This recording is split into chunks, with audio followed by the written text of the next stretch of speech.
সুস্পষ্টভাবে পাগলের প্রলাপ। কারণ এবং এই ফ্যাসিস্ট রিপাবলিকের এই প্রেস উইং এটি সত্যিকার অর্থেই বাংলাদেশের জনগণের সঙ্গে বাংলাদেশের জনগণকে যারা নির্বোধ মনে করে তারা এই ধরনের কথাবার্তা বলতে পারে বলে মনে করি। বাংলাদেশের জনগণ অত্যন্ত সচেতন, বাংলাদেশের জনগণ অত্যন্ত আত্মমর্যাদা সম্পন্ন, বাংলাদেশের জনগণের নাগরিকতা বোধ সুতীব্র এবং সুতীক্ষ্ণ।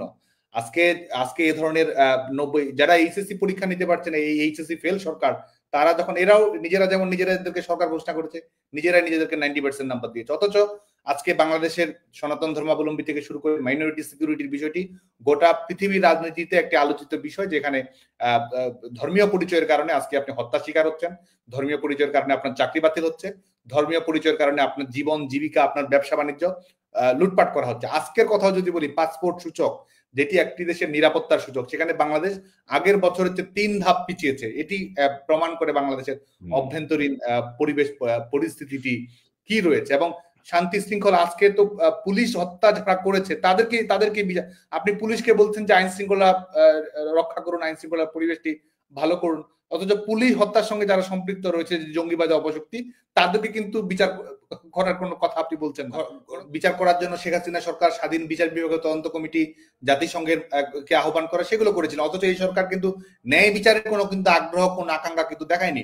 ন্যায় বিচারের যদি আগ্রহী থাকতো, আকাঙ্ক্ষাই থাকতো, তাহলে কি আজকে এই সরকার রাষ্ট্রীয়ভাবে ইন্ডেমনিটি প্রদান করতে পারতো, যে কাদেরকে বিচার করা যাবে, কাদের বিচার করা যাবে না, কারা খুনি নয়, এবং কাদের আইনের আওতায় প্রশ্ন তোলা যাবে না, বিচার বিভাগের আওতায় প্রশ্ন তোলা যাবে না, সরকারই তো সেটি নির্ধারণ করে দিয়েছে। তার মানে খুনি সরকারই ক্ষমতায় রয়েছে এবং খুনি সরকারই অপরকে খুনি বলার এক ধরনের রাজনৈতিক পরিবেশ তারা তৈরি করেছে। এবং বাংলাদেশের জনজীবন কিভাবে দুর্বিষহ যন্ত্রণার মধ্যে পেরেছে, নারীদের উপর নিপীড়ন কিভাবে বেড়ে গেছে, ধর্ষণের ঘটনা কিভাবে বেড়ে গেছে, এবং বিচার বিভাগীয় হত্যা যেগুলো নিয়ে বিভিন্ন সময়ে আন্তর্জাতিক বিশ্বে, বিশেষ করে মানবাধিকার সংস্থাগুলো সোচ্চার কণ্ঠ ছিল। গত 5 মাসে বিচার বহির্ভূত হত্যাকাণ্ড কতগুলো ঘটেছে, মব কিলিং এর শিকার, মব কিলিং ও বাস্তবতা না, এটা হচ্ছে এক ধরনের স্টেট স্পন্সর টেরোরিজম, এক ধরনের এই